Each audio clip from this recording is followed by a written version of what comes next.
سالار digital کے ناظرین کو مسعود حساس کا کویت کی سرزمین سے آداب اور سلام قبول ہو۔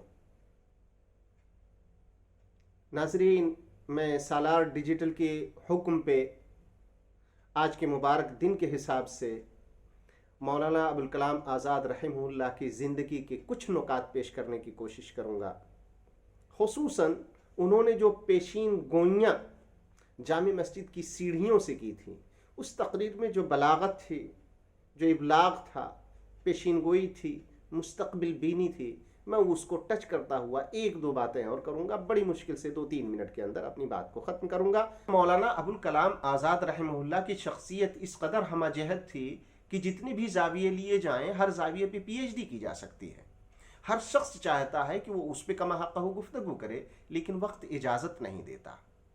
میں بھی 2-3 باتیں ایسی کہوں گا کہ ہو سکتا ہے کہ وہ چھوٹی چھوٹی ہوں، لیکن ایسی ہیں 1-2 باتیں کہ عمومی طور پر اس پہ گفتگو نہیں کی گئی ہے۔ مثال کے طور پر میں آپ کو بتاؤں کہ آج ہمارے درمیان میں جتنے بھی شاعر ہیں، محرر ہیں، کاتب ہیں، لکھنے والے ہیں، وہ تمام لوگوں نے اپنی تحریر کو اپنے سامعین قارئین کی بنیاد پر اس حد تک انحطاط پذیر کر چکے ہیں کہ وہ انتہائی سہل الفاظ پر مبنی ہوا کرتی ہیں، لیکن کمال فن تھا، کمال معیار تھا حضرت مولانا آزاد رحمہ اللہ کا کہ وہ جس زبان کے اندر، جس طرز کے اندر، جس اسلوب کے اندر اپنی تحریریں لکھا کرتے تھے، بے آئین ہی وہی اسلوب ان کی تقریر سے بھی جھلکتا تھا۔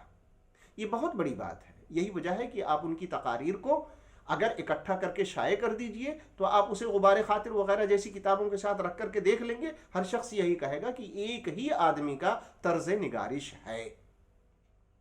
تو علامہ ابوالکلام آزاد رحمہ اللہ کا ایک خاص وصف یہ تھا کہ چاہے تقاریر ہوں یا تحاریر ہوں، وہ یکساں اسلوب کے حامل تھے۔ انہوں نے کبھی معیار سے سمجھوتا نہیں کیا۔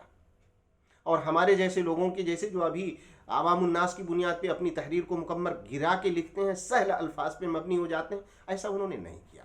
دوسری بات یہ ہے کہ مولانا ابوالکلام آزاد رحمہ اللہ موحد تھے اور بڑے پختہ گھرانے سے تھے، اس کے باوجود بھی انہوں نے کبھی تشدد کا راستہ نہیں اپنایا۔ یہی وجہ ہے کہ جیسے مثال کے طور پر اگر کہا جائے تو وہ سلفی گھرانے سے تعلق رکھتے ہیں۔ آج کل سلفیوں کے متعلق گفتگو کریں گے تو لمبی سی داڑھی، اتنی لمبی، 1 بالش، کبھی کبھی 2 بالش، اور اس کے بعد میں بہت اونچا جبہ ہوتا ہے۔ انہوں نے اس طرح سے اپنی شکل نہیں اختیار کی، بلکہ انہوں نے داڑھی کو بہت چھوٹا رکھا، اور اس کے علاوہ انہوں نے جو لباس اختیار کیا وہ علماء کا لباس اختیار کیا۔ بہت سارے لوگوں نے اس زمانے کے اندر فینسی ڈریس اپنا لیا تھا، 3 پیس پہن رہے تھے، لیکن انہوں نے علماء کے ڈریس کو اپنایا۔ ایک جانب وہ تشدد سے دور ہے، دوسری جانب انہوں نے اپنی تہذیب کو اس حد تک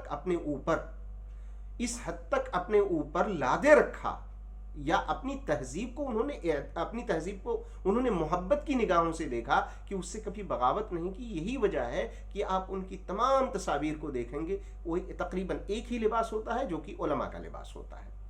اور اس سے بھی بڑھ کر کے ایک بات بتاؤں آپ کو کہ مولانا ابوالکلام آزاد رحمہ اللہ نے جو کچھ بھی کہا تھا وہ حرف سچ ثابت ہوا۔ بہت زیادہ دن کی بات نہیں ہے، آپ نے دیکھا کہ انہوں نے کہا تھا کہ پڑوسی ملک اگر اسی طریقے سے رہا، اگر ایسا ہوا تو وہ 2 لخت ہو جائے گا، اور 25 سے 30 سال نہیں گزرتا ہے کہ وہ 2 لخت ہو جاتا ہے۔ سبب انہوں نے جو کہا تھا، لسانیاتی سبب یا دوسرے جو بھی اسباب گنوائے تھے، حرف بحرف وہی ثابت ہوئے۔ اس کے علاوہ انہوں نے کہا تھا کہ یہ چون کا مربع بن جائے گا، ظاہر سی بات ہے وہی ہوا۔ ابھی جو حالات بنے ہوئے ہیں اس کے اندر بعض حضرات تو یہ لفظ کہہ رہے ہیں، پڑوسی دیش کے لوگ ہی کہہ رہے ہیں کہ یہ پہلا ملک ہے کہ فوج 75 سال سے مستقل غداری کرتے چلی آئی ہوئی ہے۔ یہ ان کے الفاظ ہیں، میرے الفاظ نہیں ہیں۔ کمال کی بات ہے، وہ کہتے ہیں کہ پہلی فوج ہے کہ جو کھیت بھی بیچتی ہے، بلڈنگ بھی بنا کے بیچتی ہے، چکی کا آٹا پیس کے بیچتی ہے، گھی بیچتی ہے، تیل بیچتی ہے، بوٹ بیچتی ہے۔ تو یہ وہ لوگ اب جا کے پہچان پائے ہیں کہ مولانا ابوالکلام آزاد نے جو کہا تھا نا کہ چون چون کا مربع بن جائے گا، وہی ہوا ہے۔ بہرحال میں وقت کی تنگی کی بنیاد پہ بہت لمبی گفتگو نہ کرتے ہوئے چند اشعار میں نے ان کے شان میں لکھے ہیں، میں انہیں پیش کرتا ہوں کہ مفسر تھے، مقرر تھے، بجا نثار تھے آزاد۔ مفسر تھے، مقرر تھے، بجا نثار تھے آزاد۔ جہالت پر جو ٹوٹی وہ سخی تلوار تھے آزاد۔ جہالت پر جو ٹوٹی وہ سخی تلوار تھے آزاد۔ سیاست کے امی تھے، صاحب گفتار تھے آزاد۔ سیاست کے امی تھے، صاحب گفتار تھے آزاد۔ تبھی تو اس طرح سے محور زنار تھے آزاد۔ تبھی تو اس طرح سے محور زنار تھے آزاد۔ وہ چاہے میمنہ ہو میسرہ ساقہ ہو یا ہو قلب، وہ چاہے میمنہ ہو میسرہ ساقہ ہو یا ہو قلب، محاذ علم کے ہر موڑ کے سالار تھے آزاد۔ اور جمود آدمیت سے انہیں الجھن سی ہوتی تھی، جمود آدمیت سے انہیں الجھن سی ہوتی تھی۔ عمل میں طاق تھے اور مغز کے بیدار تھے آزاد۔ اور وزیر اولین تعلیم کی خاطر اگر ٹھہرے، وزیر اولین تعلیم کی خاطر اگر ٹھہرے، شواہد اس پہ نازاں ہیں، بجا حقدار تھے آزاد۔ اور فقط اتنا نہیں، ان کی ادارت محور فن تھی، فقط اتنا نہیں، ان کی ادارت محور فن تھی۔ عمومی گفتگو میں بھی بہت تہدار تھے آزاد۔ اور خوشا آنکھیں کہ مستقبل کے من میں جھانک لیتی تھیں، خوشا آنکھیں کہ مستقبل کے من میں جھانک لیتی تھیں۔ زہ قسمت ہمارے قافلہ سالار تھے آزاد۔ اور ہمیشہ قوم کی خاطر قلم کو روشنائی دی، ہمیشہ قوم کی خاطر ہی تو بیمار تھے آزاد۔